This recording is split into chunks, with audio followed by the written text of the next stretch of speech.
Hi friends, మనకి నిన్న మధ్యాహ్నం ఇండియాకి న్యూజిలాండ్కి 3వ వన్డే జరిగింది. ఫస్ట్ వన్డే ఇండియా గెలవడం జరిగింది, రెండవ వన్డే న్యూజిలాండ్ గెలవడం జరిగింది ఫ్రెండ్స్. ఇక 3వ వన్డే ఇండోర్లో జరిగింది. చాలా పీక్స్లో ఉంటుందని మ్యాచ్ ప్రతి ఒక్కరికి అర్థమైంది. ఎందుకంటే ఇండోర్ గ్రౌండ్ అనేది కొంచెం చిన్నది, ఫ్లాట్ పిచ్, బ్యాటింగ్కి బాగా అనుకూలంగా ఉంటుంది అనే విషయం మనం ప్రతి ఒక్కరికి తెలిసినదే. అక్కడ సేమ్ అనుకున్నట్లుగానే హై స్కోరింగ్ వచ్చింది ఫ్రెండ్స్. మొత్తం న్యూజిలాండ్ అయితే చరిత్ర అసలు ఎప్పుడే కానీ వాళ్ళు మన ఇండియాలో వన్డే సిరీస్ ఇంతవరకు ఎప్పుడు గెలవలేదు. ఆల్మోస్ట్ వాళ్ళు గెలిచి దగ్గర దగ్గర 30 ఏళ్ళు ఏమో అవుతుంది మన ఇండియాలో.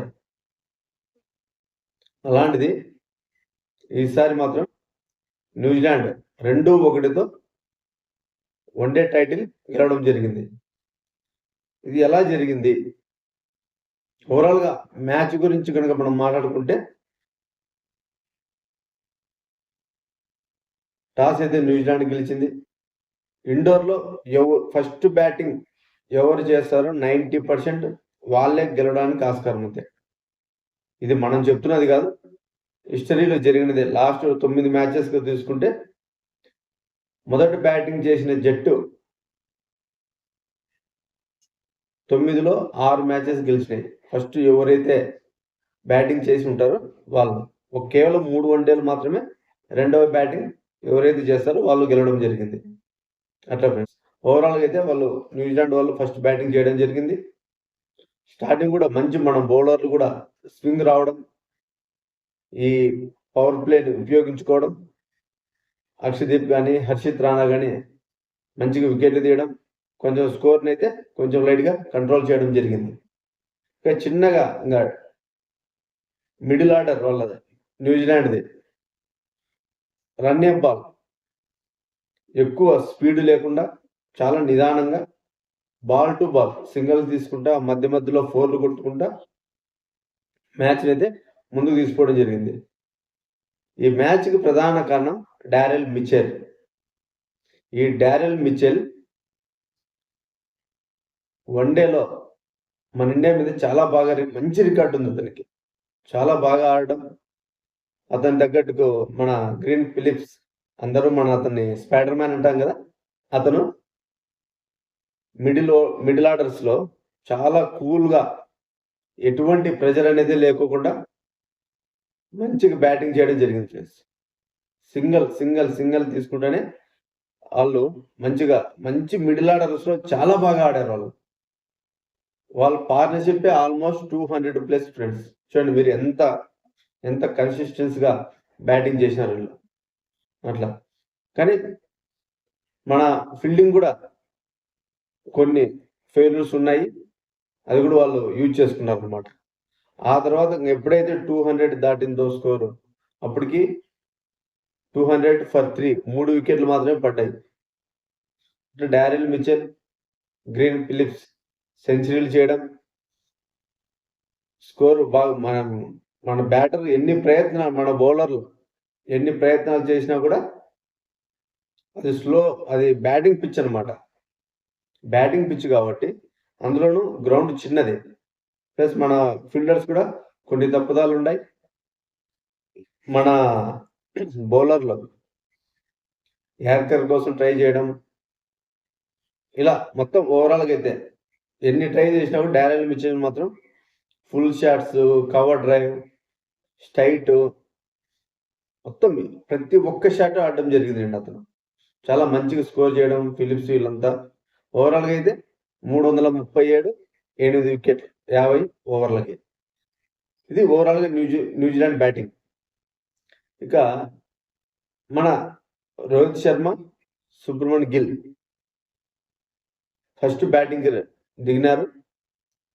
రోహిత్ శర్మ ఈ సిరీస్లో మాత్రం ఫెయిల్యూర్ అయినాడు. లాస్ట్ 3 వన్డేలు కూడా ఫెయిల్యూర్. ఆస్ట్రేలియా కానీ దక్షిణాఫ్రికాలో కానీ రోహిత్ శర్మ చాలా మంచిగా బ్యాటింగ్ చేశాడు. బట్ కానీ ఈ సిరీస్లో అతను హిట్టింగ్కి వెళ్ళడం, చేతిలో నుంచి బ్యాట్ తిరగడం, అవి అంత అనుకున్నంత స్థాయిలో కరెక్ట్ కాకపోవడం వల్ల సేమ్ ఒకే మాదిరిగానే ఈ 3 వన్డేల్లో కూడా అవుట్ అవడం జరిగింది రోహిత్ శర్మ. ఇంకా రోహిత్ శర్మ అవుట్ అయితేనే మన చేస్ మాస్టర్ విరాట్ కోహ్లీ కింగ్ రావడం 6తో స్టార్ట్ చేసినట్టు ఫ్రెండ్స్ మ్యాచ్. అసలు ఎంత కూల్ కామ్గా ఒక ప్రెజర్ బిల్డ్ అవుతోంది. High scoring match. 340 ఆల్మోస్ట్ వాళ్ళు కొట్టి ఉన్నారు.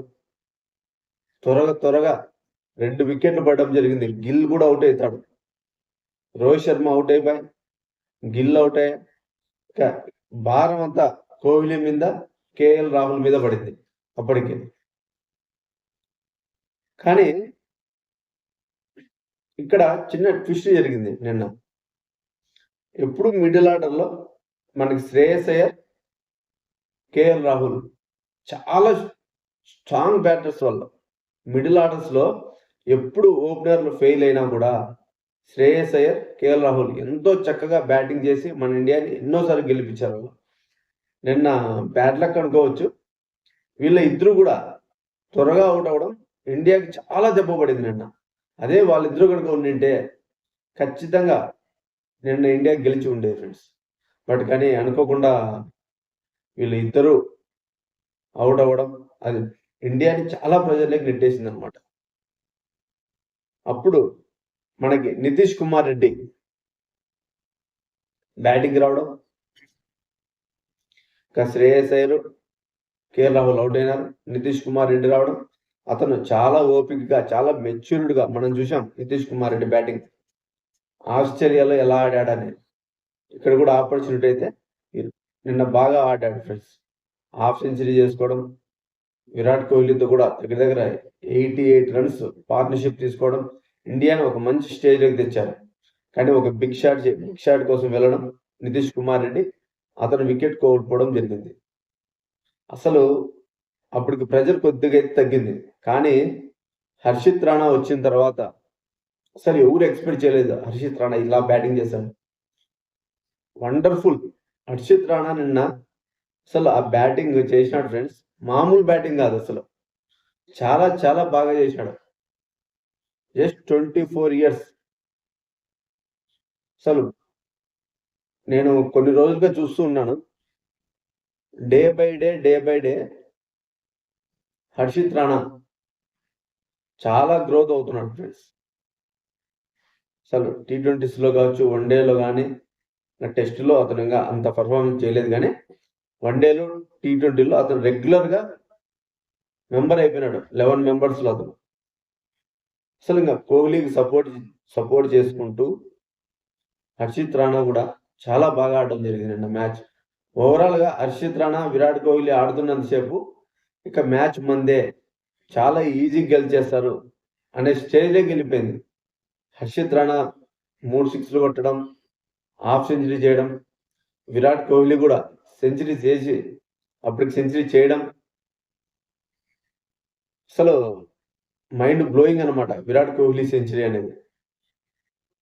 అసలు ఇంకా మ్యాచ్ మందే అనే స్టేజ్లో హర్షిత్ రాణా కూడా సేమ్ నితీష్ కుమార్ రెడ్డి లాగానే బిగ్ షాట్కి వెళ్ళడం, అది అన్ఫార్చునేట్, అది క్యాచ్గా వెళ్ళడం. ఇక ఆ తర్వాత సిరాజ్ రావడం, సిరాజ్ కూడా ఫస్ట్లోనే అవుట్ అయిపోవడం. ఇక ప్రెజర్ అంతా విరాట్ కోహ్లీ మీద పడింది. విరాట్ కోహ్లీ కూడా ఆల్మోస్ట్ అక్కడి నుంచి ఒక 20 రన్స్ దాకా చేయడం జరిగింది. ఇంకా మన సేమ్ యాజ్ యూజువల్గానే హిట్టింగ్ చేయాలి ఖచ్చితంగా. మనం అవుట్ అవుతామని కాదు, కానీ హిట్టింగ్ చేయాలి. ఎందుకంటే స్కోర్ ఎక్కువ ఉంది, జస్ట్ ఇక 5 ఓవర్లు మాత్రమే మిగిలి ఉన్నాయి కాబట్టి ఖచ్చితంగా హిట్టింగ్ చేయాల్సిందే. ఆ సమయంలో మన విరాట్ కోహ్లీ కూడా అవుట్ అవ్వడం జరిగింది. ఒక్కసారి విరాట్ కోహ్లీ అవుట్ అవుతానే స్టేడియం అంతా సైలెంట్ అయిపోయింది. ఇంకా ఫుల్ జోష్లో ఉన్న స్టేడియం ఇంకా మొత్తం పిన్ డ్రాప్ సైలెంట్.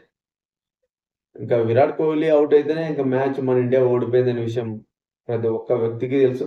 అది ఒక బ్యాడ్ న్యూస్ అనమాట. ఎందుకంటే వాళ్ళు ఎప్పుడూ మన దేశంలోకి వచ్చి అది మన హోమ్ టౌన్లో ఇంతవరకు న్యూజిలాండ్ గెలిచిన సిరీసే లేదు. అలాంటిది లాస్ట్ టైం మన ఇండియాలో టెస్టులు కూడా వైట్ వాష్ చేయడం, ఇప్పుడు ఈ వన్డే సిరీస్ని 2-1తో గెలుచుకోవడం ఫ్యాన్స్ కూడా చాలా చాలా వెరీ డిసప్పాయింట్ ఇది. ఎందుకంటే పెద్ద పెద్ద స్టార్స్ కూడా లేరు న్యూజిలాండ్లో. బట్ కానీ వాళ్ళు చాలా ప్లానింగ్గా బౌలింగ్ కానీ, ఫీల్డింగ్ కానీ, బ్యాటింగ్ కానీ చాలా నీట్గా చేయడం, ఇది ఇండియాకి ఒక రకంగా దెబ్బ పడిందంట్లే. దీని గురించి చాలా ఆలోచన చేయాల్సి ఉంటుంది. ఖచ్చితంగా రాబోయే రోజుల్లో మన ఇండియా కూడా తిరిగి మంచి స్టార్ట్ వస్తుంది, మంచిగా ఉంటుందని చెప్పి అందరూ కోరుకుందాం ఫ్రెండ్స్. Thank you friends.